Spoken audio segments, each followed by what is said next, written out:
बिस्मिल्लाहिर्रहमानिर्रहीम। अस्सलाम वालेकुम। आज हम बात करेंगे दो अहम इशूज़ के हवाले से। पंजाब में एक ऐसा दिल दहला देने वाला वाक़या पेश आया कि एक शख्स को सज़ा हुई थी और सज़ा के बाद 14 साल से उसकी अपील पेंडिंग थी। अब मैं आपको आपके सामने अदालती निज़ाम को रखूँगा कि 14 साल से उसकी अपील पेंडिंग थी।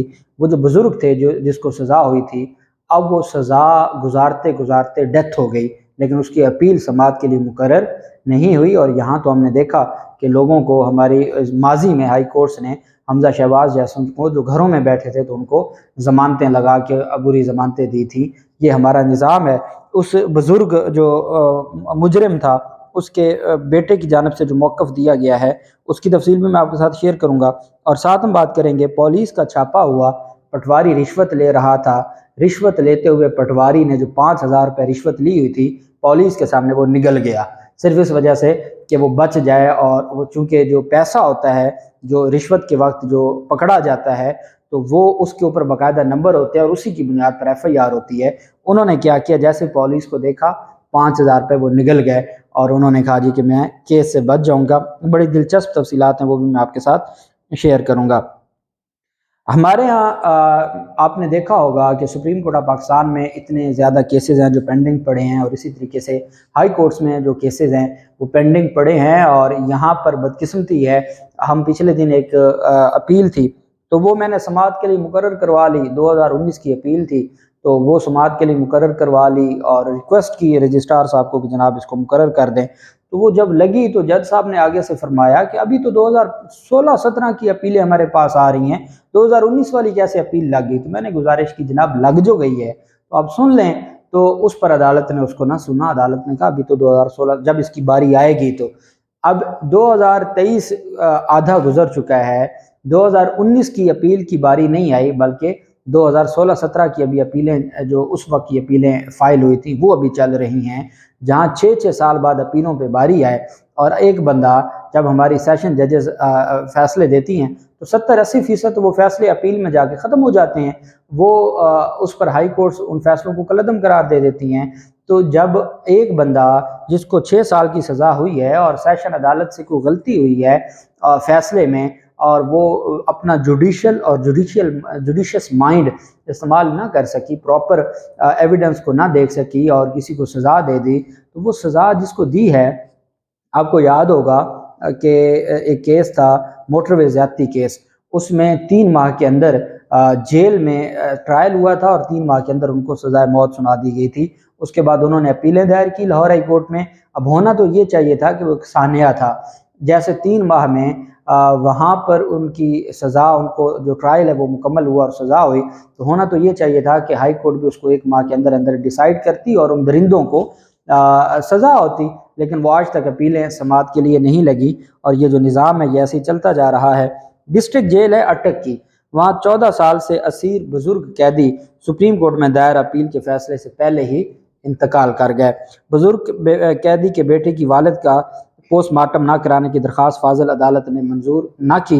बुजुर्ग कैदी का डिस्ट्रिक्ट हेडक्वार्टर अस्पताल अट्टा के शोबे पोस्टमार्टम में अदालती हुक्म पर मेडिकल बोर्ड ने पोस्टमार्टम किया।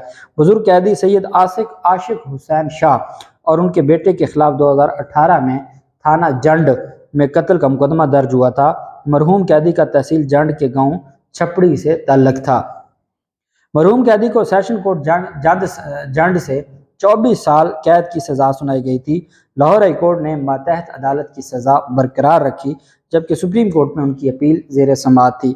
अब हमारा जो जेल का मैनुअल है उसमें अगर किसी को 24 साल सज़ा हुई है तो वो 14 साल काट ले तो उसका मतलब ये है कि उसकी सज़ा तो मुकम्मल हो गई।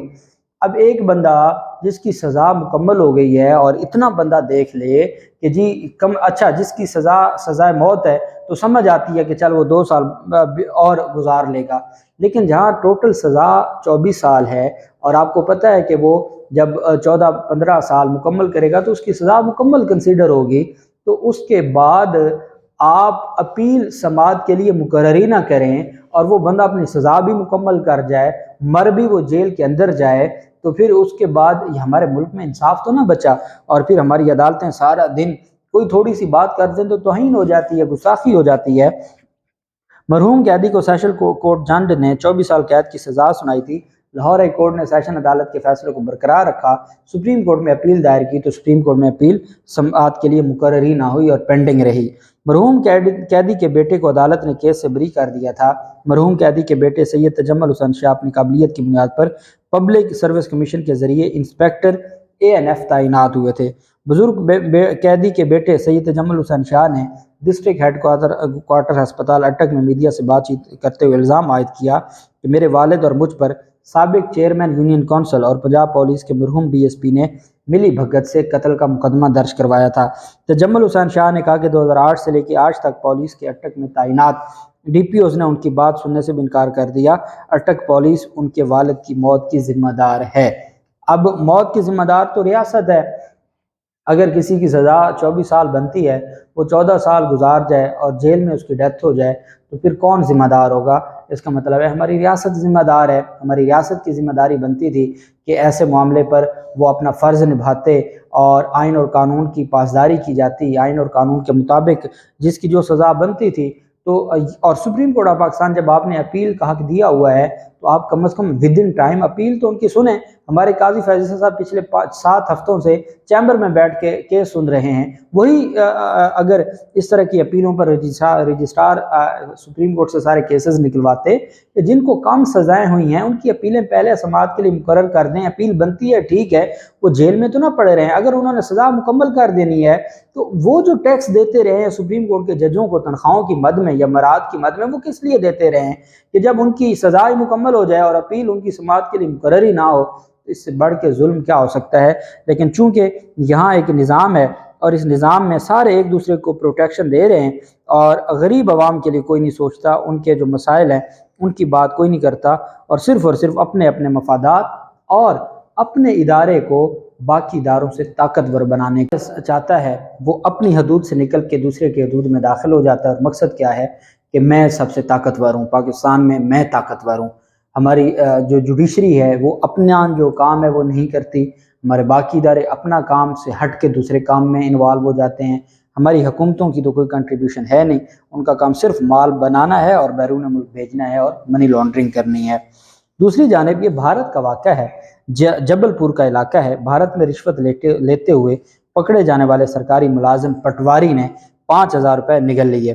ریاست مدھیہ پردیش کے علاقے کاتنی میں، یہ ہمارے یہاں بھی چونکہ جو کرپشن کے قوانین ہیں اینٹی کرپشن کے، وہاں بھی ویسے ہیں، ہمارے یہاں بھی ویسے ہی ہیں۔